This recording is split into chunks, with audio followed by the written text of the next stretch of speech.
Lachauses had just moved in. Indeed. Box full of Harley Quinn novels, okay? Beautiful portrait of Gilles and Giselle, bound together by the chains of conventional love. Oh. What did he get out of here then? Some cigarettes? Oh, he got his rifle out there, didn't he? The cross looked after a marriage's well-being and served as a motivator to uphold the priest's sermons calling for more little worshippers on one hand and cautioning against guilty pleasures on the other.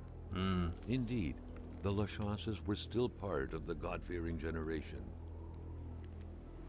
There are lights up here, but I didn't see a light switch. Ah. Brilliant. They got a bulb out anyway. Right. Okay. So. Many boxes scattered about. Carl didn't need to summon his detective training to quickly figure that the Lachauses had just moved in. Right, I think we're done here, aren't we? Oh, it's nighttime. I didn't know the time changed. Okay. Where's this natural cave then? Is it on the map? Ah, it's that one over here.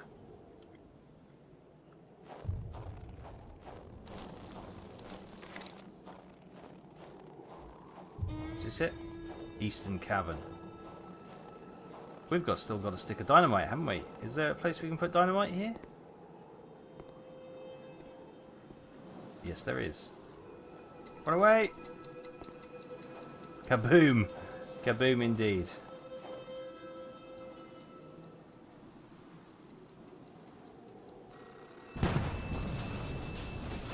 Crikey! I'm sure that will have helped.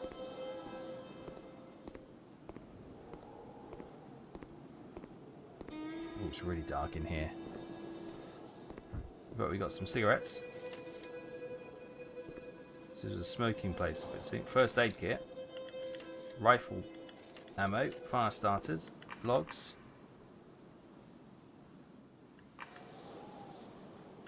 A fire is as good as the materials used to create it. Yeah, the problem is there's logs there and I just don't have the space. What have I got in my inventory? Let's have a look. What can we drop?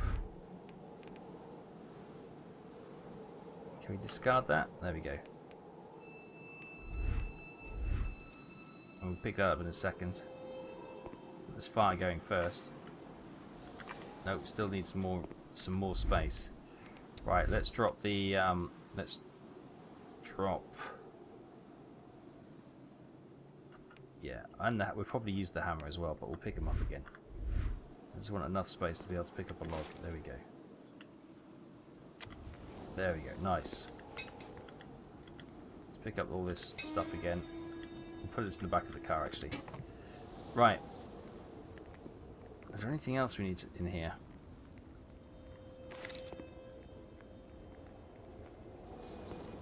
No, this looks like it, doesn't it? Okay. I'm not sure why the point of this bit was, but... Okay, we now know about that cave, and we've sorted the issue out. Temperature's dropping. It's probably going to be colder out at night, isn't it? So, better be careful.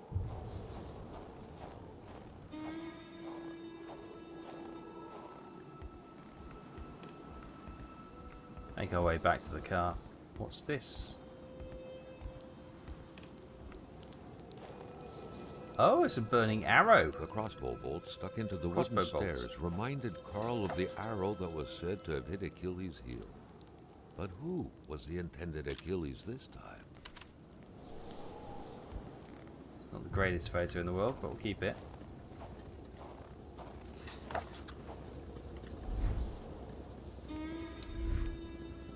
Let's put the hammer in there. That empty bottle, beer bottle.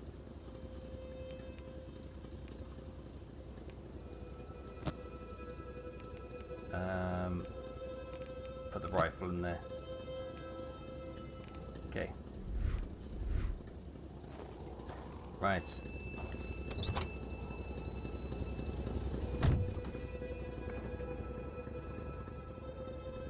Check on the map for a moment. So we've done the chances. We've got 2 more houses. I'll press onto them now. The good news is the it seems to be soft driving snow now, not the blizzards we had earlier.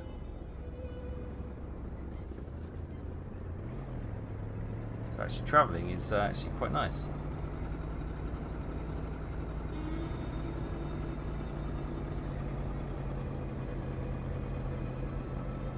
Keep an eye out for the...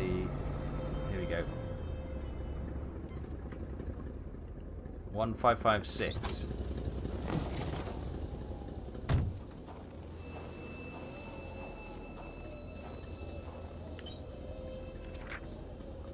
Letter for Wilfred, Mr. Roy. I'm writing this because I feel guilty. The other day Martin and I were taking a stroll not too far from your house when we saw the door to your shed was open. I wanted us to mind our own business, but Martin likes living on the edge. He took a few shiny things, including some bullets. Now my dad always told me never to play with those things, so I immediately put them back. But Martin hid the other things. I confess, Mr. Roy, I have so many regrets. But you mustn't call the police. You won't call them, will you? My father would be so angry. I will bring all the things back, I promise. Marie Bedard? Bedard. Okay, we haven't met these Bedards yet, have we?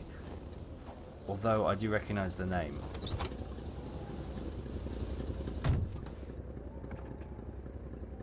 The atmosphere in this game was wonderful, actually. Especially driving a car at night.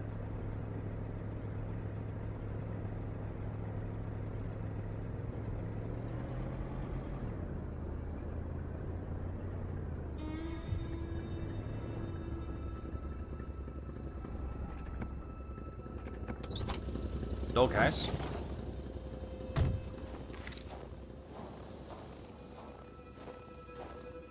Bonjour or bonsoir, monsieur. Chien? Chien? Yeah, okay. Dog's not home.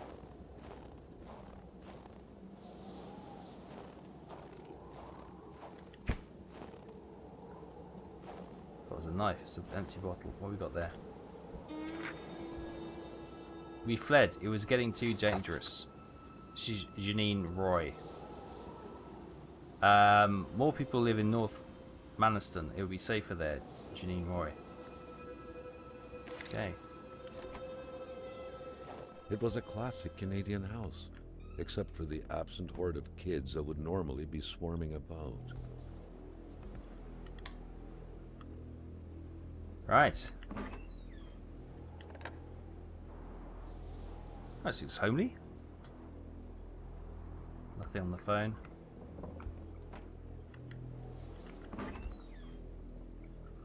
How are we doing temperature-wise? We're okay. We don't need to light the fire. Play with the chess. Just one more move and white is checkmated. Game over. It seems the game was abandoned right before the final strike came down. Ah, is that foreshadowing of the failed military action here? Fantasy, page 1. Matthew had yet to add murder to his curriculum. He was fond of new experiences, especially the most thrilling ones, and taking the life of flesh and bone individual, who the night before was still able to think, dream, fantasize, calculate, read, held the promise of exhilarating sensations. Unlike Radskolinskov, it wasn't about axing old Jewish hag to pieces to test some lunatic theory. Not at all. Matthew just wanted to know how it felt. Seemed so simple, horribly simple. He didn't have any particular victim in mind. Like most people, his desires ran quite wildly, so he only had a vague idea of them in his mind. He pondered using a rifle or a knife, assassinating a young girl or an old man. He tried to focus on practicality. His victim would have to be defenseless. Bodybuilding wasn't exactly Matthew's strong point, or Matthew's strong point, strong suit. He would have to act spontaneously, but not too much. He wasn't that eager to learn what spending the rest of his life in prison would be like. Some experiences carry just too high a cost to be worth it, really. That's quite sinister. Simone de Beauvoir, Claude Lévi-Strauss, Hannah Arendt, Roland Barthes. Carl was surprised by the literature filling this liberal-leaning bookcase. Could there really be intellectuals dwelling in this far-off land? Oh, the snobbery. What's that? Matches.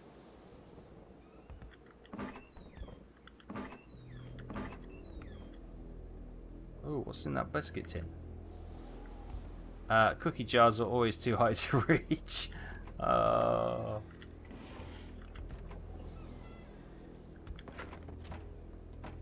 Lots of ketchup.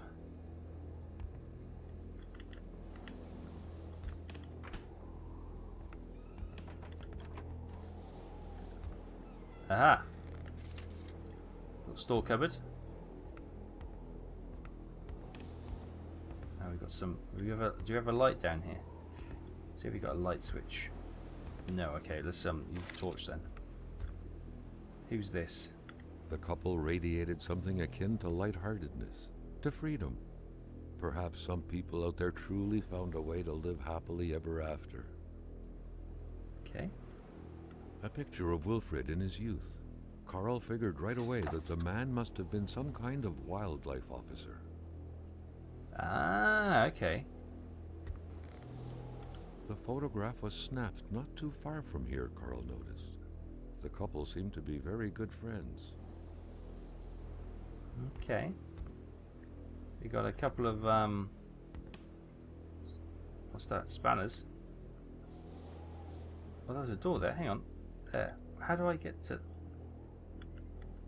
What is that? There's a square there and I can't get to it. Is it in here? Ah, could be that. Some bullets. The gun rack is empty. Not a single weapon was left. All of them were gone. It's okay. Novel, page 4. Fantasy. Ah, it's a novel. Okay, the two lovebirds were still going at it 7 months later, though confiding fears and desires alike near the fireplace several days a week. The populace took notice, and wounding words eventually found their way to Mathieu's ear, prompting him to take action to prove his gentlemanship. He had to ask Beatrice's hand in marriage. He would have more than enough time to kill her later. Oh! Today, Mathieu stares at the motionless ceiling, just like he did 20 years ago. He still wonders what he would be removing from existence by slitting Beatrice's throat. What he would be depriving his children of. Then, as if soothed by his fantasy, he gently drifts off, smiling the night away. It's quite a dark book he's writing. Great photo. Novel, page 3. First, he met. Okay, we know how it ends now, so it's kind of ruined that a little bit. The old wooden frame TVs, I remember those.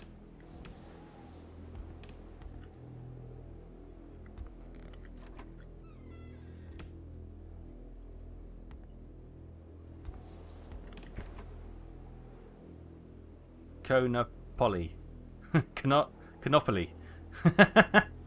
Brilliant. Canopoly. You win if you pass go.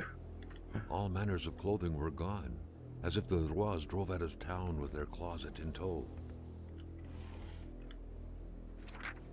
And that's the second page of the... It was around that time that Mathieu met Beatrice, of mediocre beauty at best, the girl with her distinctive features, cheeks covered with large pox-like freckles, dew nose, oily forehead, tired but vibrant eyes, shaded red hair, slender as a child body, chirpy laugh, you name it, it was the very image of innocence.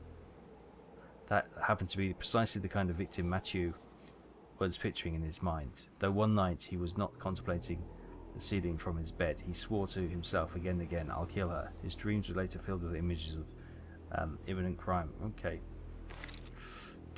we'll leave it there.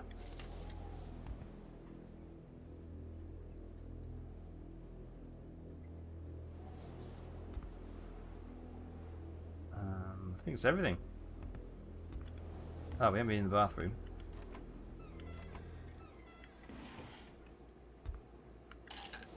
Painkillers. Fill up the bottle. We've got an empty bottle. I think that's in the car. Right. More toilet roll. Brilliant. Okay, things seems to be okay. Right.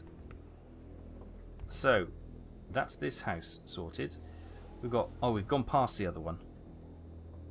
That's opposite the chances. Okay, we'll have to go back for that. Let's have a quick look at the journal then and see where we are. I'll just summarise what we've done so far. Right, so, case of vandalism brought us here. Crash, we know all that detail, which is good. Crash 2. So we know that's the doctor's wife. Cold Mystery 1 is going to be completed. We've now figured out, the general store manager's wife, Giselle the Chance Froze. That was the missing image there. Cold Mystery here. Danger drives people away from the hamlets. The Roys are no exception, like this note left behind suggests. Okay. Eugene Blovin was scared of something, and that thing survived the shots he fired. The whole situation is worrying more and more. We obviously need a photo of something. Mystery 4 of 4. Poor man trapped in the ice. That's the mechanic. Hamilton's murder 1 of 3. We've got that complete. 2 of 3. We've got that complete. So we've got the blackmailing and all that kind of jazz. Hamilton's murder 3. We've got the bombs.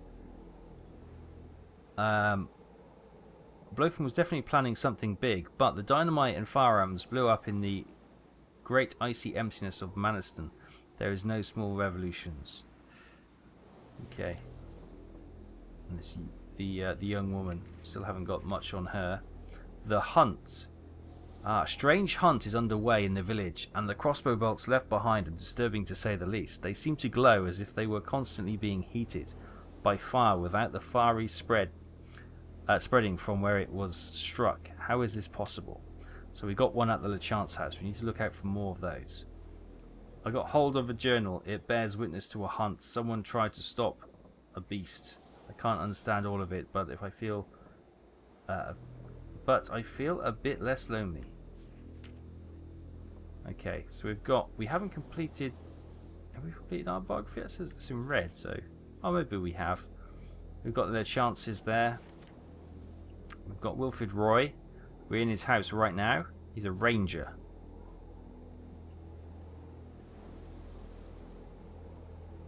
It makes him the only worthy authority figure for miles around, as police don't come here very often. The day before I arrived, I saw something that convinced him to flee. Such bravery coming from a gamekeeper. He headed towards Maniston Nord with his wife. And that's his wife, I take it. We can't get images of her. We've got Janine Roy. Oh, no, wait. Wilfred Roy. So, hang on, who's this? We don't know.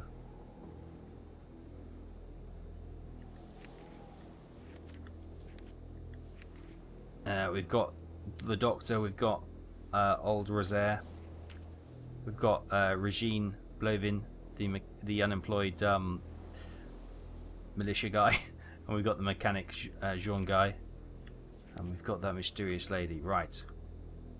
So we've got lots more to explore, lots more to figure out.